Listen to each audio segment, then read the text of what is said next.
নমস্কাৰ, মই ত্ৰিদীপ ভগৱতী এটা নতুন ভিডিঅ'লৈ আপোনালোকক স্বাগতম জনাইছিলো। মই আশা কৰিছিলো আজি আমি যেটো বিষয়ৰ ওপৰত কথা পাতিম এই বিষয়টো সন্দৰ্ভত এতিয়া যোৱা পৰহি ডক্টৰ হিমন্ত বিশ্ব শৰ্মাই সংবাদমেল দিছিল, তাৰ পাছৰ পৰা আমি সকলোৱে আলোচনা কৰিলোহেঁতেন, কিন্তু দুৰ্ভাগ্যৰ কথা আমি কোনেও এই কথাখিনি পতা নাই।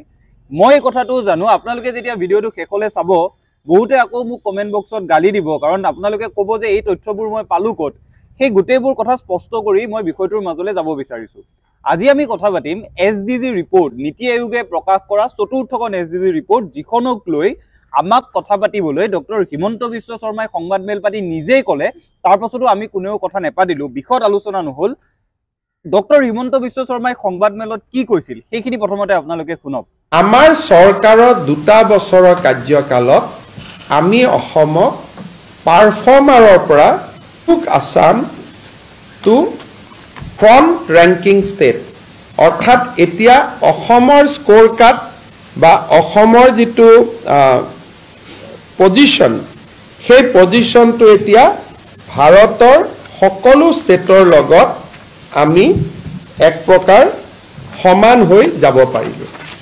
আমি ফ্ৰণ্ট ৰেংকিং কেনেকৈ হ'লোঁ, ফ্ৰণ্ট ৰানাৰ কেনেকৈ হ'লোঁ? National SDG index is 71. Assam has also become 71.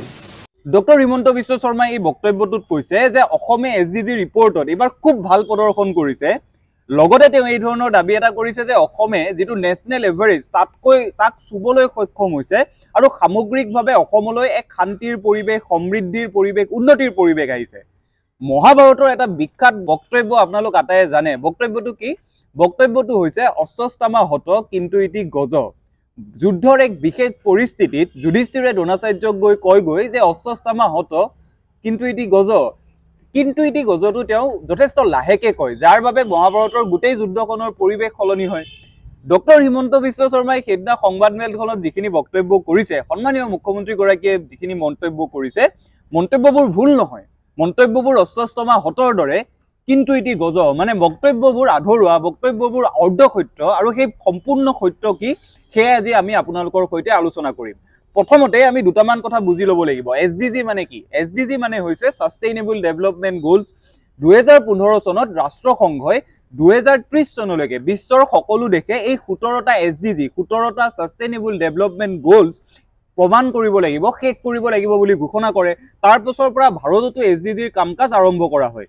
নীতি আয়োগে প্ৰত্যেক বছৰ এই 17টা এছডিজি গ'লছৰ ক্ষেত্ৰত ৰাজ্যসমূহে কেনেকৈ পাৰফৰ্ম কৰিছে, কেনেকৈ তেওঁলোকৰ সেৱা আগবঢ়াইছে, সেই সম্পৰ্কে একোখনকৈ প্ৰতিবেদন আৰম্ভ কৰে, প্ৰতিবেদন প্ৰকাশ কৰে। আৰু এইবাৰ নীতি আয়োগৰ সেই প্ৰতিবেদনখন প্ৰকাশ হোৱাৰ পাছত আমি আজি কথাবোৰ আলোচনা কৰিব বিচাৰিছো। ছাষ্টেইনেবল ডেভেলপমেণ্ট গ'লছত কি আছে সেই কথাখিনি স্পষ্ট কৰি লওঁ। তাত আছে ন' পভাৰ্টিৰ দৰে বিষয়, অৰ্থাৎ দৰিদ্ৰতা হ্ৰাসৰ দৰে বিষয়, হাংগাৰ হ্ৰাসৰ দৰে বিষয়, অৰ্থাৎ ভোক হ্ৰাসৰ দৰে বিষয়, যাতে কোনেও ভোকত শুব নালাগে সেয়া নিশ্চিত কৰাৰ কথা। সমান্তৰালভাৱে তাত আছে শিক্ষাৰ কথা, স্বাস্থ্যৰ কথা, জলবায়ু পৰিৱৰ্তনৰ কথা, অৰ্থনৈতিক ক্ষমতাৰ কথা, লিংগ সমতাৰ কথা, এই ধৰণৰ বিষয়েৰে 17টা সৰ্বমুঠ গ'ল আছে। 17টা গ'লক লৈ, ছাষ্টেইনেবল ডেভেলপমেণ্ট গ'লছক লৈ নীতি আয়োগে এই প্ৰতিবেদনখন প্ৰকাশ কৰে, আৰু কোনখন ৰাজ্যই কিদৰে তাত নিজৰ কাম কাজ কৰিলে, এটা বছৰত কোনখন ৰাজ্যই এই গ'লছসমূহ কিদৰে শেষ কৰিলে, কিদৰে সম্পূৰ্ণ কৰিলে, তাক লৈ অগ্ৰগতি সম্পৰ্কে নীতি আয়োগে ৰিপৰ্টখন প্ৰস্তুত কৰে। সেয়া সামগ্ৰিক কথা। এতিয়া প্ৰথমতে মুখ্যমন্ত্ৰী মহোদয়ৰ বক্তব্যটোলৈ যাওঁ। মুখ্যমন্ত্ৰী মহোদয়ে সঁচা কথা কৈছে। অসম ইমান দিনে এখন পিছপৰা ৰাজ্য আছিল, এইবাৰ নীতি আয়োগৰ ৰিপৰ্টখনৰ মতে অসম এখন ফ্ৰণ্ট ৰানাৰ ৰাজ্য হৈছে, সেয়া একেবাৰে সঁচা কথা। কিন্তু অসমৰ স্থান ক'ত সেই কথাখিনি এতিয়া আলোচনা কৰিম। আপোনালোকে স্ক্ৰীণত দেখিব, এইবাৰ যিখন প্ৰতিবেদন প্ৰকাশ কৰা হৈছে, প্ৰতিবেদন মতে উত্তৰাখণ্ড 1 নম্বৰত আছে। উত্তৰাখণ্ডৰ এছডিজি সামগ্ৰিক পইণ্টছ হৈছে 79। উত্তৰাখণ্ডৰ পিছত আছে কেৰেলা, কেৰেলাৰো 79, কেৰেলা 2 নম্বৰত আছে। তামিলনাডুৰ 79, তামিলনাডু 3 নম্বৰত আছে। অসমৰ সামগ্ৰিকভাৱে এছডিজি পইণ্টছ হৈছে 65। অসমৰ সামগ্ৰিক এছডিজি পইণ্ট 65, আৰু অসম 28খন ৰাজ্যৰ ভিতৰত 23 নম্বৰত আছে। অৰ্থাৎ আপুনি তলৰ পৰা যেতিয়া ৰাজ্যসমূহ গণিব 6 নম্বৰত অসমক পাব। গতিকে অসমৰ প্ৰদৰ্শন ভাল, অসমে যোৱা কেইবছৰতকৈ ভাল কৰিছে, তাৰ অৰ্থ এয়া নহয় যে এই সত্যটো অসম যে 28খনৰ ভিতৰত এতিয়াও 23 নম্বৰত আছে, সেই তথ্যটোক আমি অশ্বস্থামা হত কিন্তু ইতি গজৰ দৰে গাপ দি থম, তেতিয়া কিন্তু আমি ৰিপৰ্টখন বিশ্লেষণ কৰিব নোৱাৰিম। গতিকে মুখ্যমন্ত্ৰী মহোদয়ৰ কথাটো সেইবাবেহে অৰ্ধসত্য। তেওঁ সঁচা কথা কৈছে, অসমে আগতকৈ ভাল কৰিছে, কিন্তু অসম এতিয়াও 28খনৰ ভিতৰত 23 নম্বৰত আছে। এতিয়া 17টা SDG গোলছৰ বিষয়ে মই আপোনালোকক কিছু কথা কম আৰু তাত অসমৰ স্থানৰ বিষয়ে কম। পভাৰ্টি, প্ৰথমটো হৈছে দৰিদ্ৰতা হ্ৰাস। দৰিদ্ৰতা হ্ৰাসত অসমে যথেষ্ট ভাল প্ৰদৰ্শন কৰিছে। অসম এইবাৰ 10 নম্বৰ ৰাজ্য হিচাপে 10 নম্বৰত আছে। প্ৰথমত আছে তামিলনাডু, একেবাৰে 28ত আছে বিহাৰ। মুখ্যমন্ত্ৰীয়ে দাবী কৰিছে যে অৰুণোদয় আঁচনিখনৰ জৰিয়তে তেওঁলোকে যিখিনি কাম কাজ কৰিছে, যাক আমি হিতাধিকাৰী বুলি সমালোচনা কৰিছো, তাৰ ফলতেই দৰিদ্ৰতা হ্ৰাস হৈছে। তেওঁৰ যুক্তিখিনি আমি মানি লৈছো। তাৰ পিছৰ ইণ্ডেক্সবোৰৰে আহক। তাৰ পিছৰটো হৈছে হাংগাৰ, ভোক। আপোনালোকে জানি আচৰিত হ'ব, ভোকৰ ক্ষেত্ৰত, ভোক নিৰাময়ৰ ক্ষেত্ৰত অসম এতিয়াও 22খন ৰাজ্য 22 নম্বৰ স্থানত, 28খনৰ ভিতৰত 22ত আছে।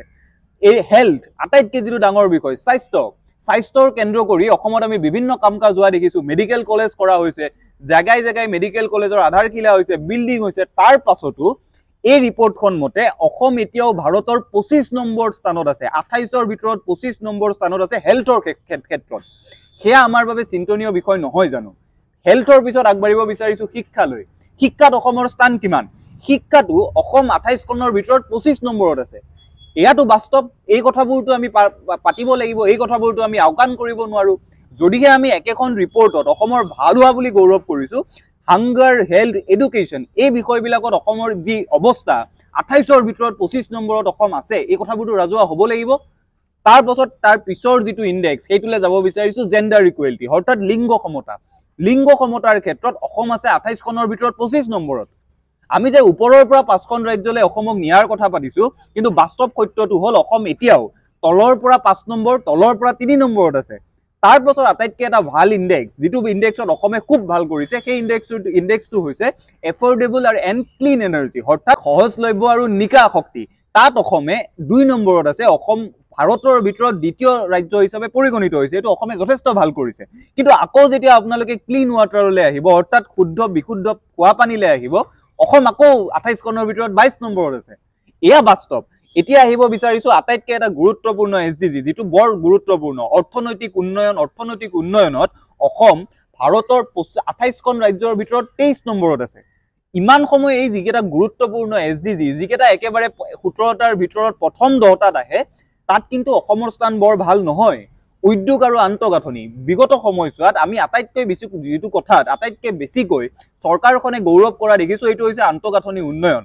কিন্তু আন্তঃগাঁথনি উন্নয়নত অসম ভাৰতৰ কেই নম্বৰত আছে জানেনে? অসম আছে 28খনৰ ভিতৰত আকৌ 23 নম্বৰত।